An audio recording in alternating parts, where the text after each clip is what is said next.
dragi prijatelji, poštovane domaćice i domaćini, dobrodošli na moj kanal i dobrodošli u moju kuhinju. Kao što znate, vi se nalazite na kanalu Kuhinja Valentina Mašković, gde ja kuvam sa puno ljubavi, prvo za svoju porodicu, a onda sve to delim sa vama. Danas ću pripremiti jednu starinsku pitu. Verujte, jako staru. Pita koja se priprema u mom kraju, odakle sam ja, sa juga Srbije.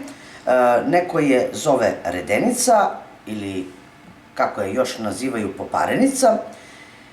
Obično se priprema za Svetog Vasilija, pa hajde da vidimo kako su to pitu ranije pravile naše bake ili naše majke. Potrebna mi je jedna normalna posuda, potrebno mi je kukuruzno brašno, obično brašno, jedno 300 do 400 grama sira, 2 jaja, masti, voda ili jogurt. Ja ću odabrati jogurt. Prvo što ću uzeti je 2 jaja.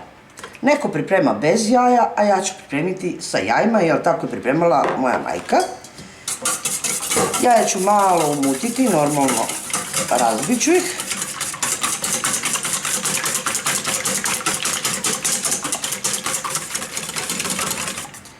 U to ću dodati 300 ml, kao što rekoh, možete obične vode, mleka, a lepo je i sa jogurtom. Ako je malo gušći jogurt, dodajte malo obične vode. Evo, otprilike 50 ml, znači 350 ml ukupno sa jogurtom, tečnost. Ovo ću dodati jednu punu kašičicu soli. Dodat ću polovinu praška za pecivo ili jednu kašičicu.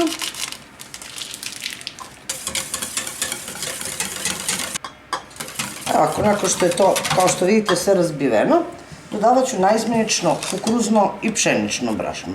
Znači jednu kašiku pšeničnog brašna, ovako veću ovu crpku, ono otprilike jedna šoljica, jednu kukuruznu, još jednu pšeničnu i još jednu kukuruznu i umutite, jer zamес treba biti malo nešto gušći nego za palačinke. Evo, ja sam napravila smesu, vidite ona kako treba da izgleda. Ako slučajno pogrešite i dodate više brašna, slobodno možete dodati još vodu ili mleko, šta vam odgovara. Važno, napravite ovakvu gustinu malo gušću nego za obične palačinke, kao za američke palačinke. Evo, ako treba vam jedna tepsija. Sad, sve zavisi u koliko ćete tepsiji to praviti. Normalno, toliko i smesu ćete pripremiti, jer računajte da ćemo imati jedno 4 do 5 sloja te poparenice ili redenice. Ja sam već uključila rernu da se zagreje na 200 stepeni. Po samom početku onu rešetku u rerni stavit ćete na sredini, a kasnije kad se ispeče prvi sloj, podići ćete rešetku što možete više. A ono što ću sada uraditi je da tepsiju premažem domaćom svinjskom mašću, a vi koristite normalno, ako ne koristite mast, onda normalno stavit ćete puter ili šta već koristite i stavit ću to u rernu da se baš onako zagreje, da kad ja budem sipala ovu smesu, ona onako cvrči i baš odmah uhvati koricu. Pa, znači, hajdemo da ubacimo ovu tepsiju da se ona zagreje. Evo, ako vidite, posuda se zagrejala. Ako je malo više ulja, odnosno masti, vratite ga u posudu, da ne bude baš previše, i onda normalno sipate smesu. Pustite je svuda da se razlije. Malo se prohladilo dok sam ja izlila ulje. Evo ovako. Odmah ću staviti ili natrošiti malo sira. Nemojte mnogo sitno, nego se baš onako sir primeti. I vratit ću u vrevnu na jedno 15 minuta. Evo vidite kako ona izgleda. Uzet ću sad mast i premazat ću ovako lepo. Op, op.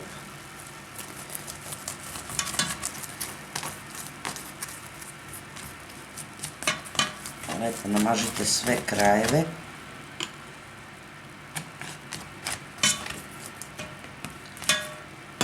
I onda ću ponovo sipati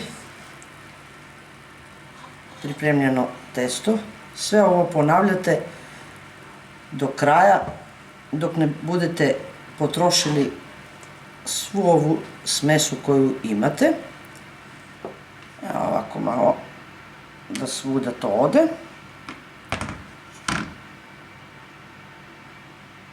Opet stavite sir i vratite u vrevnu, ali sada podignite onu šipku, znači skroz što možete višlje, tako da se donji deo mnogo manje peče, a da se samo peče gornji deo. Evo, došla sam do zadnjeg sloja. Isto ću uraditi kao i sa ostalim redovima koje sam premazivala. Ukupno 5 reda. Isto ću premazati kao što sam i ove druge. Ova pita starinska poparenica ili redenica, kako je u našem kraju zovu, ipak je najlepša kad se pripremi ispod sača, ili kako mi ovde u našem kraju zovemo ispod crepulje, tad je najukusnije. Sad ću sipati zadnji sloj.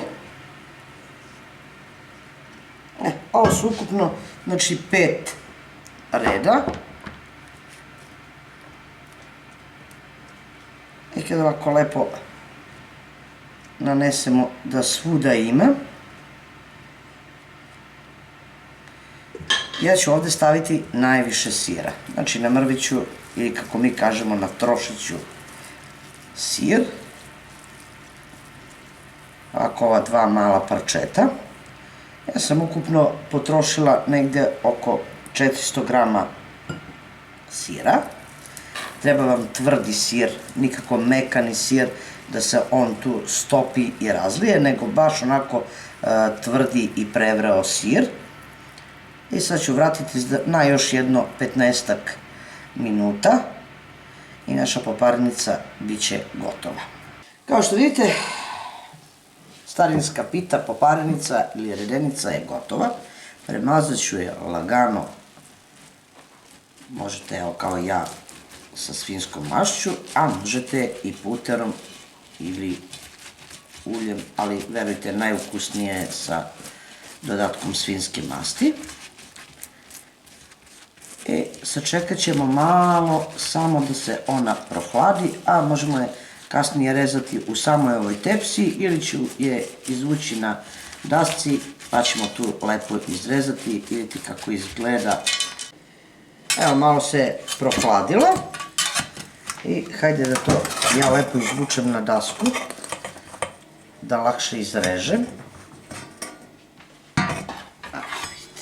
To je baš onako jedna hrskava pita starinska. Verujem da je to bila poslastica u to vreme. Pogledajte kako ona i ovako lepo izgleda. A kad se to izreže, vidite kako hrska lepo. Verovatno ispod sača još lepše i još ukusnije, ali pošto mi to sada nemamo, ja ću je ovako izrezati. Evo, ja sam to izrezala, možete na osmine, možete na četvrtinu, kako god. Uglavnom, pogledajte kako ona izgleda. Svaki red je posebno, pogledajte. Da uzmem ove manje, bolje se vidi. Pogledajte, to se sve odvaja, jer ona je lepša kad se još izreže, kad se izlomi znači ovako, sad je vrela pa ja to ne mogu lepo i da otvorim. Evo da odlomim pa ćete onda da vidite lepo. Vidite kako se vide krajevi unutra, redovi, gde je ona pečena. Pogledajte, 1, 2, 3, 4, pogledajte. Jedna zaista predivna i ukusna starinska pita, koja je baš onako hrskava i lepa da se samo može poželiti. To je bilo za danas sa mog kanala, nadam se da će vam se dopasti ovaj starinski recept, da ćete pokušati da pripremite nešto ovako, nije skupo, a verujte da je jako ukusno. Vidimo se u narednom videu sa nekim drugim receptom, a do tada pozdrav iz moje kuhinje, svima koji prate moj kanal i jedno veliko ćao prijatelji.